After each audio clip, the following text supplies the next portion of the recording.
planet Earth looked peaceful from space, with its blue oceans and white clouds floating over green and brown lands. And to the Galactic Confederacy, it appeared to be just another weak, undeveloped world rich in resources, full of confused life and perfect for easy control. The Thalzir Dominion, one of the most arrogant and powerful empires in the galaxy, sent their scouts quietly, not with fire, but with whispers and light, thinking that humanity would never notice, would never fight back. And so the first ships came in silence, cloaked from Earth's sensors, landing deep in remote forests and oceans, studying, gathering data, and planting hidden beacons beneath the ground, preparing the way for total control. But they did not understand the humans, these strange, emotional, creative creatures who had climbed from caves to space in less than 10,000 years. Earth's people were not united. They argued, fought, and made mistakes. But that only made them unpredictable. And when General Elias Granger, once the head of Earth's secret space defense program, received a message from a deep space probe showing unidentified ships moving through the edge of the solar system, he felt something stir in his gut, a memory of old warnings, of lost satellites, of black files buried under decades of silence. And he knew, even without full proof, that Earth was being watched. Most of the world ignored him, thinking he was just another retired officer trying to scare people. But a small circle of leaders listened. Atia, I pulled up old data, radar shadows, and lost signals from the last 5 years, and the pieces started to come together. A pattern of silence, a map of vanishing points. And it all pointed to the truth. Aliens were not coming. They were already here. Strange weather patterns, missing people near crash zones, malfunctioning telescopes, all hinted at something hiding in plain sight. And when Granger flew to an abandoned station in Alaska, he found what he feared the most: black beacon pulsing in a forgotten cave, sending signals toward the stars. It was alien, and it was active, and at that moment, everything changed. The beacon wasn't just calling ships, it was mapping Earth's defenses, collecting military data, uploading Earth's global infrastructure to somewhere unknown. And when the signal reached its peak, Earth's skies flickered with interference.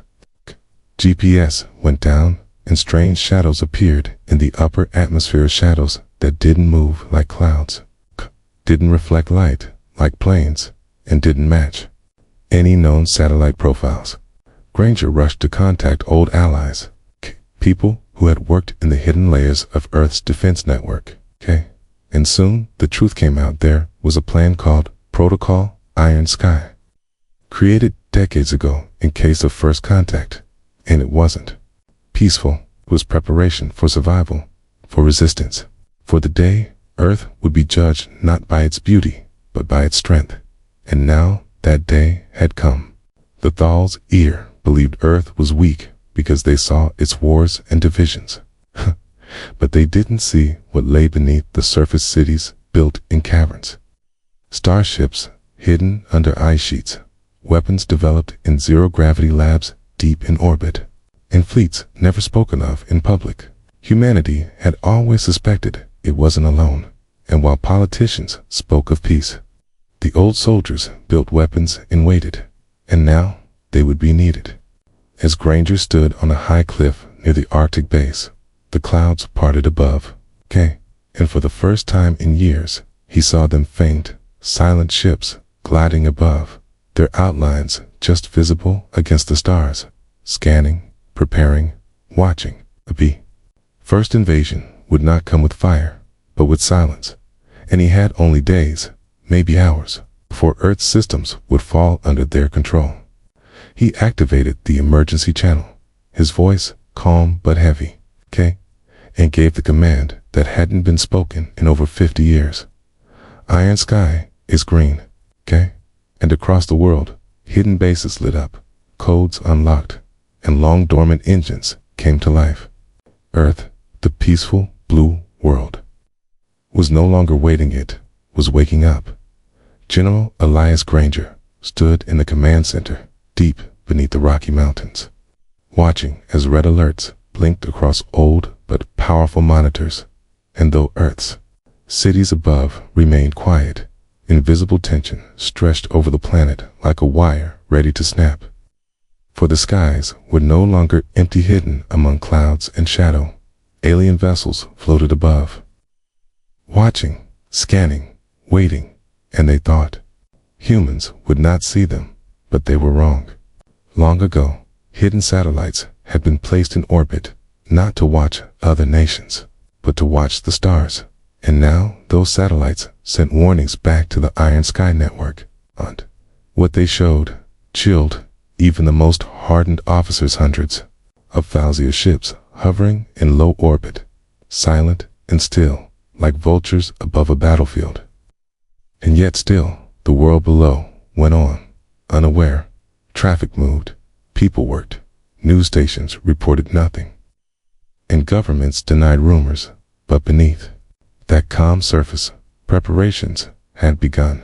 Across deserts and tundras, old facilities opened for the first time in decades. Bunkers powered up, and long-forgotten engineers returned to work, knowing that the time had come. And deep beneath Antarctica, the largest secret base of all facility, 9 shook as massive doors opened, and from deep hangars, giant human warships began to rise. Ships shaped not for beauty, but survival, forged from alien wreckage, built with purpose and pain. Each one loaded with weapons designed in silence, in fear, and the knowledge that Earth might one day have to fight for its life. Above, the alien fleet moved slowly, unbothered, unaware that the humans they thought weak had teeth. And when the first wave of human ships burst through the clouds, rising like steel mountains into the upper sky, the world below watched in stunned silence. People stepping out of buildings, cars stopping in streets, eyes turned upward, and what they saw was unforgettable giant ships, dark and gleaming, rising on waves of fire, breaking through cloud layers, joining together into tight formations, not in fear, but in readiness. Granger's voice echoed through command channels, his orders crisp, and the crews followed without questions. Was what they had trained for, dreamed of, feared. Satellites were rebooted, ground defenses aligned, and EMP bursts knocked out false signals the Thalzir had planted in Earth's systems. Suddenly, the aliens felt resistance, static blocking their scans, missiles launching toward their beacons, and their illusion of control began to crumble. Commander Vestor of the Thalzir, orbiting in his flagship high above, was confused. How could this species react so fast? How could they launch so many ships from nowhere? And more importantly, how did they even know what was coming? But the answer was simple. Humanity had never trusted the stars. In every step of their growth, they had planned for betrayal, for invasion, for war. In the shadows of Earth, soldiers moved through silent forests, skewering alien drop zones, destroying hidden transmitters, claiming land taken in secret. And in orbit, the first shots were fired not from Earth, but from a stealth cruiser, hidden on the dark side of the moon, launching a focused energy beam straight through one of the Thalzir's scout ships, slicing it in half, and the response was instant. Alien ships shifted, dropping their cover, revealing their weapons, and the battle began. Explosions lit the sky, and Earth shook not from fear, but from awakening. Cities dimmed their lights. Power was shifted to shield grids. Civilians were guided into shelters, and the governments that had long argued now moved as one, linked through Iron Sky Command. The media was silenced, not by force, but by truth. Every camera, every device pointed upward, streaming the sight of warships in the sky, and the people no longer doubted, no longer wondered. They knew the truth, and they stood behind their warriors. In space, Earth's fleet fought with fierce precision, using tactics no alien mind had ever imagined. Unpredictable movements, Baytan strike patterns, cloaked drones that disrupted enemy signals. And even though the alien fleet had more ships, more firepower, They were slow to adapt, unused to resistance, and ship after ship fell to human fire. Victor realized too late that the humans had turned Earth into a fortress, one he could not take quickly, and worse, they were learning and analyzing alien movements, adapting mid-battle, turning captured tech into weapons within hours. Across the planet, more warships launched from hidden ports in Africa, South America, the oceans, and from underground silos in Australia, and all of them joined the fight. The humans had waited long for this day, and now that it had come, they would not run, they would not beg, they would not bow. For Earth was not just a planet, it was home, and they would burn the sky before they let it fall. Granger gave no speeches, made no grand promises, but his calm orders and sharp eyes were enough for those who followed him, and they fought harder, knowing he was watching, guiding them. The aliens tried to jam Earth's systems again, but each time they did, new countermeasures appeared, new protocols came online, and the humans fought smarter, faster, stronger. In just a few hours, dozens of alien ships were damaged or destroyed. But Vector called for retreat not of the entire fleet, but of the outer scouts, needing time to understand what he was facing. He had expected fear, chaos, surrender, but he had found steel, fire, and resolve, and as the Earth rotated slowly beneath him, saw the truth in every glowing light, every rising warship, every strike from unexpected places. This world was not weak, and it would not fall easily. The shadows over Earth had come, but they had met the storm. The battle for Earth had begun. And though the sky still looked calm to those below, far above the clouds, chaos ruled the heavens as human warships moved like hunters, cutting through the dark with fire and speed, and the Thals, here, for the first time in centuries, were losing the opening moves of an invasion they had once thought would be effortless. General Elias Granger stood in the command deck of the Vigilant Dawn, Earth's lead dreadnought, eyes fixed on the live tactical feed, showing red blips disappearing one by one. Enemy vessels destroyed by human strikes that came fast, hard, and without warning, because while the Thalsir had numbers, humans had something else, desperation mixed with brilliance. And every captain in the fleet knew this fight was not just about survival, it was about proving to the galaxy that Earth was not prey. The Vigilant Dawn led the assault, followed by a pack of cruisers and stealth frigates, each ship painted dark to hide in the void. Each crew ready for death, but aiming for victory. And as they approached the enemy's forward command post, orbiting above the Pacific, Granger gave the signal to split into 3 formations, using a tactic called the forked spear, something he had designed years ago, never knowing it would one day be used for real. The Thalsir flagship, the Harrower, hovered at the center of its fleet like a metal god, guarded by a wall of smaller vessels. But the humans didn't charge straight in. They struck from odd angles, sending decoy signals, launching drones, disguised as damaged ships, and when the alien sensors turned to track them, real missiles came from the opposite side, slamming into holes and breaking the outer ring of protection in seconds. Vector, watching from his command throne, was furious, barking orders in his harsh alien tongue, sending more drones, more interceptors. But none of it stopped the humans from punching through the lines and circling like wolves. A pair of Earth's bombers flew dangerously close to the Harrower, unleashing ion charges that fried the ship's outer defenses. And before the aliens could react, a pulse cannon from Vigilant Dawn fired a full blast straight into the alien flagship side, tearing open part of its armor. And for the first time in the war, Vector felt true fear, not because of the damage, but because of how quickly it had happened. He realized this wasn't a war against primitives, it was a battle against survivors who had turned every scrap of technology into a weapon, every mistake into a lesson, every inch of space into a trap. And as the humans pulled back from the first wave, Not one of their ships had been lost.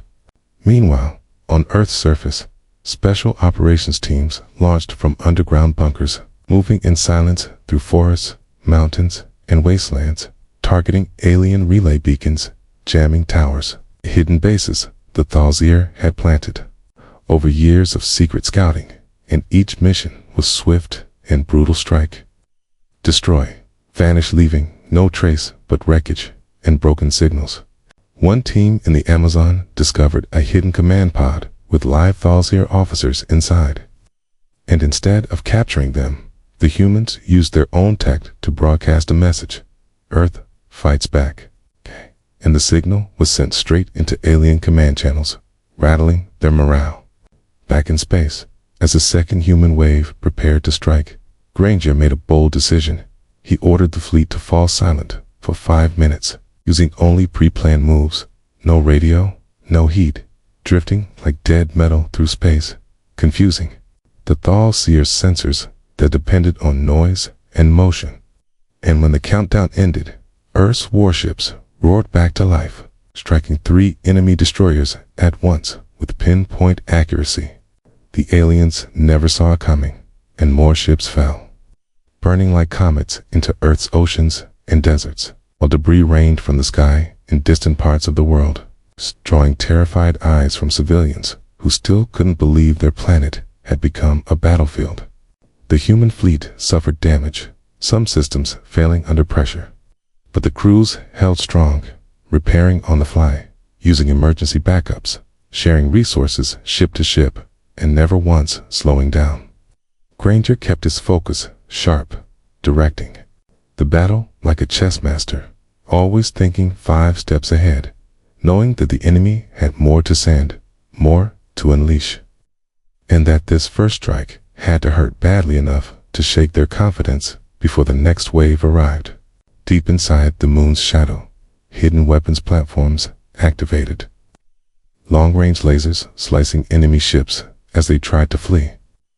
And a surprise strike from Earth's Martian relay station, long thought empty, added one more shock, proving that humanity had prepared not just on Earth, but across the solar system. Vector tried to regroup, calling for reinforcements from his rearguard hut, but the humans jammed the signal and isolated his fleet, cutting them off from the rest of their armada. And in that silence, surrounded by burning ships and broken formations, the Thalzir commander made a choice. He pulled back, ordering what was left of his forward fleet to retreat beyond the moon's orbit, hoping to regroup, to call in the second wave, to rethink everything. The humans didn't chase, not yet, because Granger knew this was only the beginning, and he needed to prepare for what came next. But still, Earth's victory echoed through space, through hidden channels, through captured broadcasts that were sent back to other alien species, some of whom began to wonder if maybe, just maybe, the humans were not as weak as everyone believed. As the first strike ended, and the battlefield went quiet, for a moment, the stars seemed to shine a little brighter. Not with peace, but with warning, because Earth was no longer just a name on a map, it was a threat. And the galaxy would never look at the blue world the same way again. The stars above Earth were still filled with the fading echoes of battle as General Elias Granger stood inside the massive steel chamber known as the Bastion, deep space station hidden behind the moon. Built decades ago in secret, and now finally revealed as the war's central command hub. And across the long table before him sat the most brilliant and hardened minds of Earth scientists, generals, engineers, strategists, and AI advisors, each one carrying the weight of what had just happened and what was yet to come. For though the first strike had been a success, and the Thalzir fleet had retreated beyond orbit, new signals had been detected, far stronger, darker, and faster than the last. And they were coming from the edge of the solar system, thousands of ships moving in tight formation, far larger than the first fleet, with weapons hot and orders clear, crushed the humans before they became a true threat. Silence filled the room as data streamed across the holoscreen, and the gravity of the situation settled on every face. Because this wasn't just an invasion, it was a full-scale extermination force. And the Confederacy's silence only confirmed that no help was coming, that Earth was on its own, and that the next battle would decide more than just victory or defeat. It would decide if humans would even survive as a species. Granger called the gathering the War Council of Soul, named not for pride, but for unity, because every faction of Earth had finally come together. No more borders, no more divisions, only one goal: defend the homeworld. At the table sat Admiral Shao from the Lunar Defense Array, who had defended Earth's dark side with rail cannons and solar reflectors. Beside him was Dr. Alina Miles, the lead scientist behind Earth's first quantum AI, now guiding tactical decisions faster than any living mind. Next was Colonel I. Odell from the African Sky Dome program, whose deep atmosphere drones had blinded half the alien fleet in the last battle. Even older leaders, like Admiral Singh from the Indian Orbital Shield, joined by younger commanders, like Captain Valdez, a Martian-born pilot who had flown a bomber straight through the Thawzir blockade, were present, all offering knowledge, courage, and resolve. Reports came in from Earth's hidden shipyards. Production had doubled, and newer warships were being built from salvaged alien parts, combining human creativity with enemy design, making vessels faster, deadlier, and harder to predict. Artificial moons were now outfitted with missile silos. Asteroid mining ships were refitted into stealth carriers. The orbital stations, once used for research, had been turned into mobile weapon platforms. Even the moon's surface had been armed with hidden batteries that could strike anything entering near Earth orbit. And Mars, silent for so long, now glowed with activity as factories deep in its red soil came alive again, powered by old fusion cores and driven by Martian-born humans who had waited years for a chance to prove their worth. The Council mapped every known Thawzir tactic, learning from prisoners captured in the Amazon raid, decoding alien language patterns, and even managing to hijack enemy communications. Now heard whispers from the enemy ranks, and those whispers spoke of confusion, of fear, of a command struggling to understand how such a low-tier species had struck back with such force. Granger laid out the battle plan on a glowing star map, marking Earth, Luna, Mars, and the Belt as key lines of defense, each to be armed and shielded, each to be ready to hold back the tide, while a hidden operation, the creation of a warp gate, Interceptor, was prepared behind Venus' shadow, a weapon that could shut down hyperspace routes and trap the alien fleet inside the solar system, where they would be at a disadvantage. It was a bold plan, risky and costly, but it was the only chance humanity had to turn defense into offense. And every member of the council voted in favor, knowing full well what was at stake. Granger turned to the room and reminded them that victory was not just survival, it was making sure no one ever thought to invade Earth again. Back on the surface, the people of Earth watched the sky each night and saw the light. Some were stars, but many were ships, moving, glowing, standing guard. And even though fear still clung to the streets, hope now burned brighter. Factories ran without rest, volunteers lined up for service, and messages of unity came from every continent, every ocean, every station in orbit. Humanity, so long divided, had become one under threat, and the Council knew that unity was Earth's greatest weapon. In deep orbit, test weapons were fired: gravity mines, solar flare cannons, magnetic shock beams. Each new weapon was a message to the stars. Humanity was done hiding. The War Council worked without sleep, running simulations, updating fleet paths, assigning missions, set and choosing leaders for each zone of defense. And even AI minds began working together, merging into a superstructure called Official Unified Resistance Architecture, designed to respond to threats faster than any alien system could react.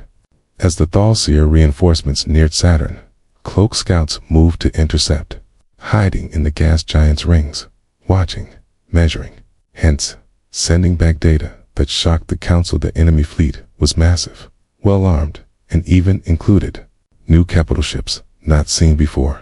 But there was a weakness. Their supply lines were stretched, and their strategy depended on fast conquest.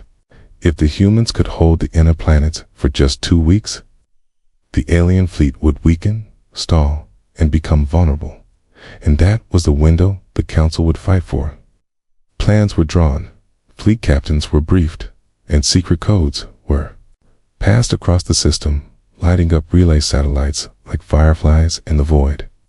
Granger, watching the last of the star maps update, closed his eyes for a moment and thought of Earth not just as a planet, but as a memory, a promise, and a home worth every drop of blood and light. And when he opened them again, he gave the final order to begin the system-wide lockdown. Activate all defenses and send the final warning to the stars.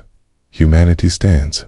And as the room fell silent once more, and the Council returned to their work, the war for Sol began in full. The red sands of Mars had never known the thunder of war until now. And as the second Thalseer fleet came into range, not toward Earth as expected, but instead sweeping toward the quiet, rust-colored world, the War Council of Sol knew this was a move of strategy. Not fear. The enemy hoped to strike where they thought defenses were thin, supply lines weak, and human forces scattered. But what they didn't know was that Mars had been waiting, preparing in silence, building in tunnels and craters hidden from orbit. And beneath its cold surface lay not just research outposts, but weapon stations, fusion reactors, and the proud, stubborn heart of the Martian colonies, who had sworn to defend their home just as fiercely as Earth. General Elias Granger received the alert while still aboard the Vigilant Dawn, orbiting between Earth and Luna. And though he had expected an attack on Earth's shield line, he immediately understood the enemy's plan and sent one order: hold Mars at all costs. On the red planet's surface, Commander Rhea Torres, leader of the Red Legion, an elite force of Martian-born soldiers trained in low-gravity combat and terrain warfare, reared her troops in the hardened domes of New Ares, the largest colony on the planet, now fully militarized. And as the enemy fleet entered the upper atmosphere, Torres activated the Martian defense grid, waking ancient railguns, magnetic launchers, and plasma mines buried deep in the sands. And within seconds, the skies lit up with the first exchange of fire. Zira dropships broke through in waves, dropping massive carriers shaped like blades onto the surface, hoping to crush defenses and deploy ground forces fast. But the humans were faster, and the skies over Olympus Mons turned red as human-built turrets sliced through enemy formations, each shot guided by AURA's predictive algorithms, giving the Red Legion the edge they needed. Torres led the counterattack herself, piloting a hover tank across the battlefield, dodging plasma blasts and barking orders through static-filled comes as her forces pushed back against the first landing zone, not giving the enemy a second to regroup. In the canyons of Valles Marineris, special strike teams used the tight terrain to ambush enemy walkers, luring them into dead ends and collapsing rock walls on top of them with seismic charges. While above the planet, the defiant hammer, Mars, orbital battleship, arrived just in time to launch a barrage of kinetic slugs that tore through enemy troop carriers trying to land near the polar stations. Still, the Thalseer pressed hard, dropping fresh units from orbit, using gravity bombs to flatten shield arrays, and attempting to take control of Mars' southern power hubs. But every inch they gained cost them dearly, and human soldiers held ground with grit, tech, and a deep love for the planet they had made their own. Across the planet's night side, stealth drones buzzed silently, hacking alien comms, jamming targeting systems, and feeding critical data back to command. While on Phobos, Mars' small moon. Hidden cannons fired burst rounds that intercepted reinforcements trying to enter the atmosphere. The War Council monitored the battle closely, sending what backup they could, but all knew the fate of Mars would be decided by those already on the surface. Torres, moving from front to front, barely slept, barely spoke, except to give commands. Her eyes locked on the maps filled with red and green flashes, knowing every lost position meant another step closer to failure, but also knowing that surrender was never an option. Her people had lived under the shadow of Earth's doubts for too long, and now was their time to prove their strength. During a key moment near Elysium Base, where enemy forces had breached the outer walls, Torres led a desperate charge with what remained of the 9th Battalion, storming through smoke and fire to retake the station, fighting hand to hand when ammo ran low and using captured alien weapons when theirs overheated. By the time the dust settled, the Thalzir had been pushed back, the base secured, and every survivor raised the Martian flag above the damaged dome, sending a clear signal to the stars. Mars still stood. Losses were heavy, both sides bloodied, but where the Thalzir expected panic, they met fury, and where they expected retreat, they found resistance. After 72 hours of constant fighting, the alien commander made one last push, deploying a massive siege ship to crack the Martian crust and destabilize its magnetic shield, hoping to cripple the planet's defenses for good. But they underestimated the humans. Again, a small strike team of engineers, miners, and scouts used underground tunnels to reach the siege ship's core, planting an overload device crafted from a damaged reactor and parts stolen from alien wreckage. And when the device detonated, the explosion cracked the sky. The ship split apart, and pieces of it rained down in bright arcs, scattering the remaining Thalzir forces and ending the battle. From orbit, Granger watched the signal of the siege ship vanish and knew Mars had held. But more importantly, the message was now clear to every race watching from the dark corners of the galaxy. Humans would not give up their worlds, no matter the odds, no matter the cost.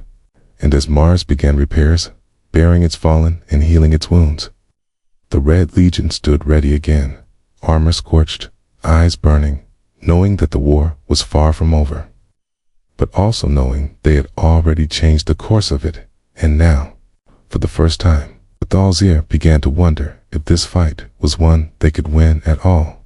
The skies above Earth had quieted, the fires on Mars had cooled, but there was no peace, only silence before the storm humans were preparing to unleash. Because Earth was no longer content to defend, it was time to strike back. And General Elias Granger, standing aboard the command deck of the Vigilant Dawn, looked out at the vast darkness ahead. Not with fear, but with purpose for the war. Council of Sol had made their final decision. The enemy would no longer choose the battlefield. Humans would carry the war into the heart of the Thalzir Empire and make the stars remember what happened when Earth was pushed too far. The fleet that gathered near Saturn's orbit was unlike anything seen before.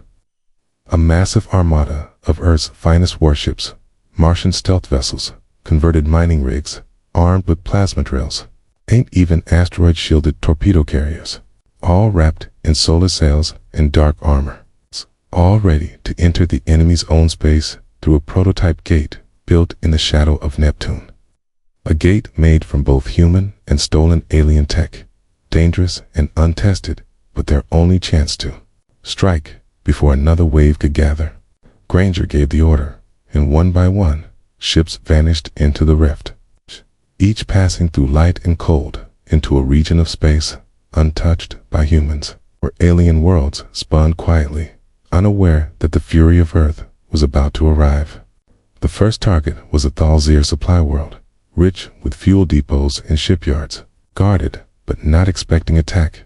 And when the Terran fleet dropped from hyperspace, the alarms rang to Lada's revenge came like a storm, burning through orbiting stations, disabling defense grids, and cutting off escape routes in minutes, and the human forces, led by commanders from Earth, Mars and Luna deployed fast, hitting every strategic point with precise strikes, not to conquer, but to send a message.